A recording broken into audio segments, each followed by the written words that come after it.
రైట్గా తెలంగాణపై మోందా తుఫాన్ ఎఫెక్ట్ ఉంటుందని వాతావరణ శాఖ అధికారులు తెలిపారు. తెలంగాణలోని 3 జిల్లాలకు ఆరెంజ్ అలర్ట్ ప్రకటించారు.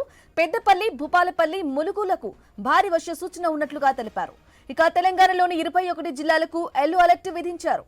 రేపు 4 జిల్లాలకు ఆరెంజ్, 12 జిల్లాలకు ఎల్లో అలర్ట్ ప్రకటించారు. గంటకు 40 నుంచి 50 కిలోమీటర్ల వేగంతో ఈదురుగాలులు వీచే అవకాశం ఉంది.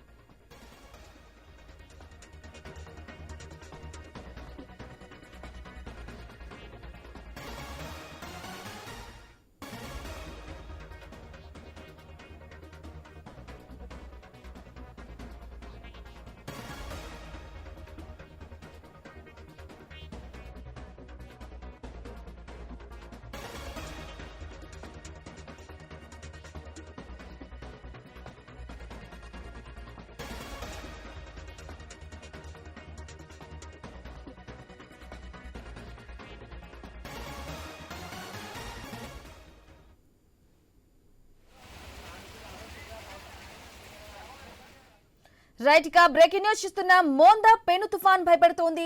ఏపీని చిగురుటాకులో వణికిస్తోంది. పలు ప్రాంతాల్లో కుంభవృష్టిగా వర్షం పడుతోంది. గడిచిన 6 గంటల్లో గంటకు 12 కిలోమీటర్ల వేగంతో తుఫాన్ కదిలింది. ప్రస్తుతానికి మచిలీపట్నానికి 160 కిలోమీటర్లు, కాకినాడకు 240 కిలోమీటర్లు, విశాఖపట్నానికి 320 కిలోమీటర్ల దూరంలో తుఫాన్ కదులుతోంది. రాత్రికి కాకినాడ నుంచి మచిలీపట్నం మధ్య తీరం దాటే అవకాశం ఉంది. తుఫాన్ తీరం దాటే సమయంలో శ్రీకాకుళం నుంచి నెల్లూరు వరకు భారీ వర్షాలు కురవనున్నాయి.